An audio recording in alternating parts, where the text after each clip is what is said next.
Chapter 19. The Master.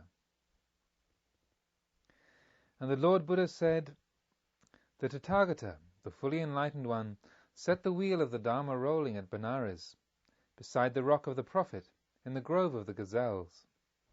And it can neither be stopped by monk nor Brahmin, neither by God nor demon, nor by anyone else in this world." That teaching is the unveiling, the revelation of the Four Noble Truths. What for? The noble truth of suffering, the noble truth of the origin of suffering, the noble truth of the cessation of suffering, the noble truth of the path which leads to the cessation of suffering. But what, brother, is the noble truth of suffering? Birth is suffering, aging is suffering, sickness is suffering, death is suffering. Sorrow, lamentation, pain, grief, and despair are all suffering. To be separated from the loved is suffering. To be united with the unloved is suffering. Not to obtain what we desire is suffering. In short, all the various forms of attachment involve suffering. That is, brother, the noble truth of suffering. But what, brother, is the noble truth of the origin of suffering? It is this: the craving that continually gives rise to fresh birth, companioned by desire and passion, ever seeking fresh delight, now here, now there. In other words, craving for sensual pleasure, the craving for existence, or the craving for annihilation.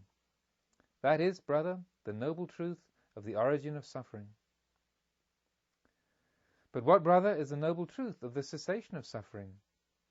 It is the complete fading away and cessation of that very craving, its abandonment and relinquishment, the freedom from and discarding of it.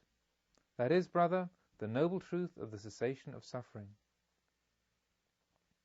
But what, brother, is the noble truth of the path which leads to the cessation of suffering? It is the noble eightfold path, consisting of right view, right intention, right speech, right action, right livelihood, right effort, right mindfulness, right concentration. That is, brother, the noble truth of the path which leads to the cessation of suffering. After the Master had in this way set up the four cornerstones, he proceeded to raise the whole structure of the teaching in such a way as to make it a habitable home for the thoughts and feelings of his pupil.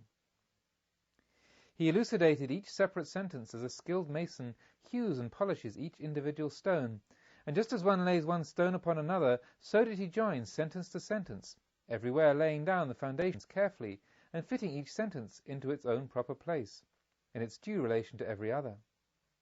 By the side of the pillar of the principle of suffering, he placed the pillar of the principle of the transitoriness of all things.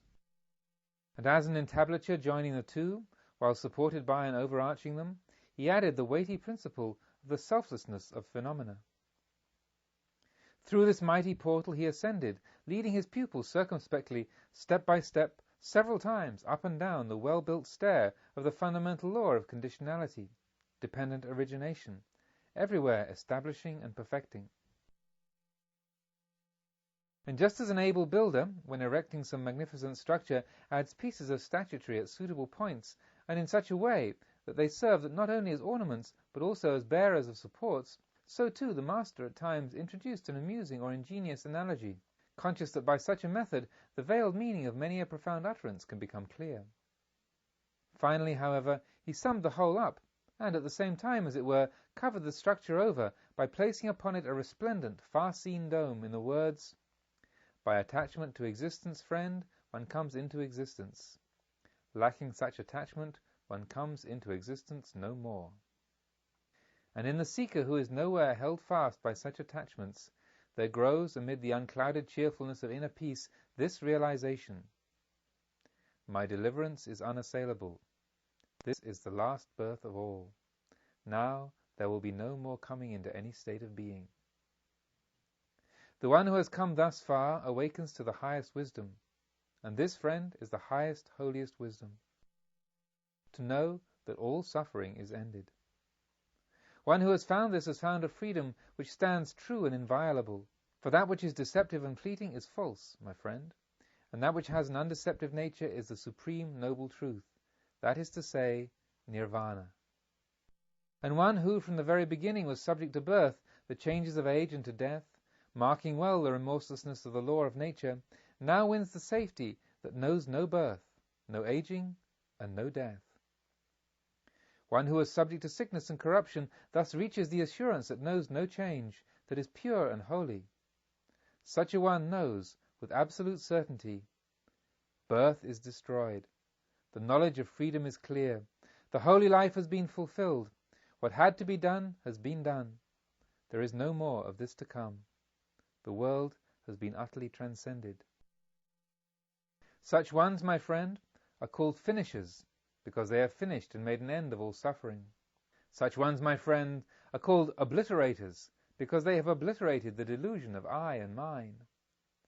Such ones, my friend, are called weeders, because they have weeded out the plant of life by the roots, so that no new life can ever germinate again.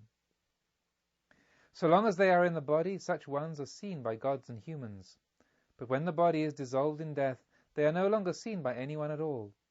And neither does Mother Nature, the all-seeing, see them any longer.